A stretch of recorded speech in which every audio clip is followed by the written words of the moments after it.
Usa ka asawa ang girescue karon sa mga silingan niya matud pa tulo na kaadlaw walay kaon-kaon diri sulod sa Imburnal.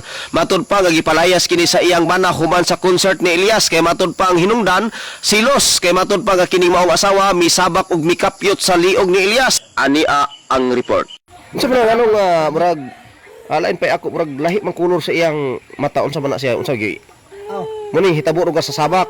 Kini sir, gipasabak sir. Na diri sir gidala sa silingan nga Sige, dala rin. gipasabak sa iyang dagway. Asa to pa pagsabak niya kang Elias. So ang nahitabo dayon sa pag-uli niya ang iyang mata gipasabakan pud Gipasabakan sa iyang sir. bana og Ingon sa bana daw, sigon sa mga silingan nga taho kanako. Nga usa kuno kani siya nga gigutom na usab busa nga di pag-uli silang balay nangungkap og mukaon. So sa to pa murag wala ra day siya huna dito ang Wala siyang atong huna. video sabak-sabak murag wala ra lugar to. Kaya wa may dautan ta yang konser hununa kun dili nagpadala lang siya sa emosyonal nga tungod So- kay pansiya ni Elias. So kibali ang iyang bana murag emosyonal lang gyud na murag nagdala silos ana mo nang nayon anak. Silos. So mo lagi ni sabak ka diri so Grabe yang lahi ni nga sabak ka diri day karon nahitabo lahi nga sabak ka diri sampo sa kaldero sir. nga sabak ka diri. Oo. Sampo Sus. sa kaldero. No unsa may maistorya pud nimo sa mga mahilig sad og kaning pag-idolize gid pag-ayo sa usa ka sikat no sama aning hitabo karon say matambag nimo kay daghan magay kay babae nga karon makita na to nga muduol kang Elias unya murag naputlan og ikog nga taluto. So unsay maistorya matambag nimo nga naa man gid sitwasyon ni inani nga samtang nag-uli siya wa gidawat sa iyang bana giabog uli gipasabak pa og kardiro ang mata. So unsay masulti nimo ani sir matambag nimo sir? Bahin po sa ako, no? Di na to malikayan niya si Elias tungod sa kapagkasikat niya karon no? Nga daghan mga babae nga halos musabak o mukulumbayot o muhalok pagani hantod nga ni silos pagani ang iyang kalipin partner. Ang ako makatambag na, di man nato malikayan pero dapat naata sa pagkontrol o sa limited sa ato nga pagpangisip nga kita adunay taybana, adunay malain, no? Adunay limited sa atong pag-idol. Pag-idol. Sa atong pag-idol o sa atong pagka-fans. Dapat natay limitasyon ba? Nga dapat kita sana. Dugang ako sir, i-correction lang ko kung sayop. So dili man siguro, i-correction lang ko sayop sir Dili siguro sayop sir ang pag-idolize sa usa ka tao. Pero imong diskubrihon kung ang imong bana aware ba okay ba. Pero kung dili siguro sir okay ang imong bana bisag unsa nimo ka idol ang babae o lalaki nga sikat.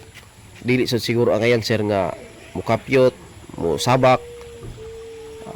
Sama ani karon hitabo sakto ba sir?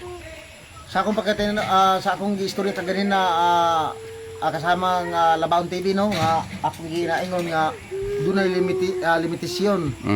Dunay limit or control sa atong kaugalingon, sa atong pagkasikatan ng atawhana. Kay wa ta kabalo nga mas masuko malain ang atong kuan na Pares. karon nahitabo ani karon sir. Nakasabak ang iyang dagway ani sampot sa kaldero. So no, so dili day maayo gyud nga ang pagsubra pag-idol sa usa ka tawo nga dili gusto pud ang imong bana or dili siya kaayo pamilyar anang kanang gitawag karon nga sayaw-sayaw. Oo. So wala ba kay dugang pa nga matambag, maistorya or panglas labot ni ining manghitabo karon, sir?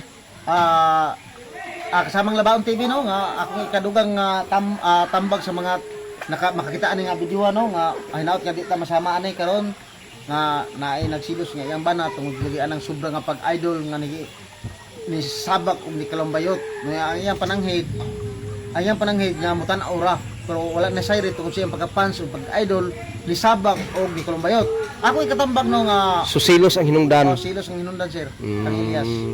So So mo ni sa kuan sir sa ato pa sa nakuha nako ang punto ani. Ang punto di ay nga ngano nga kini nga babae giabog sa iyahang bana. Ay correct lang ko kung sayop ko. Ang punto di ay nga nagsilos ang iyang bana. usa nga pagsilo sir. Unsa man to iyang bana nakakita sa video nga misabak ang iyang asawa kang Elias? Ni viral man kalit sir.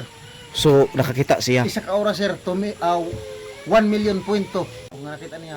Kaya nakita mo yung asawa mo yung nagsabak kung nagkulumbayot ng Elias. So kibali silos. Si Elias po sir kanya ni anak po si Elias. Katong muni nga ba itong mi kuan mi nang laki si Elias sa sinina niya. Anak po ni Elias. So sa to pa sa lakto di istorya sir duha ka posible nga ako nakita silos og kaulaon siyang bana ang nahitabo kay simpre nagsilos siya na nakita pud sa mga silingan or parente siguro nga may kulumpayot ang iyang asawa. So dala na ni siya kaulaw pud siguro ang iyang bana mo nang naabog niya. Tinuod sir. Pero kani karon kay naa naman gini dire. Pila na ni siya kaadlaw dire gani? Kuan sir. 3 days. At tulo na siya ka kuan dire na siya ang imburnal. Gihatdan na sa mga silingan sir. So ang mas maayo siguro ani ato di siyang dalon dito sa barangay aron nga samtang dito siya sa barangay padalan sa kapitan ang iyang bana og sulat aron nga basig masabot pa ni sila. Oo. O masabot pa. So wala na ba kay panapos sir? Kalabot ini nga para dili na mautro para malikayan ang inani nga tabo, wa ba kay panapos nga istorya? Mao lang to sir, mao lang to. Sige, so dinhi lang ko no, dinhi sa Labaon TV, atong naistorya si Idol 38, atong kasamahan sa team sa Labaon TV kini inyong igsuon og alagad Labaon TV mag-ingon kaninyo amping kanunay, daghang salamat ug maayong adlaw.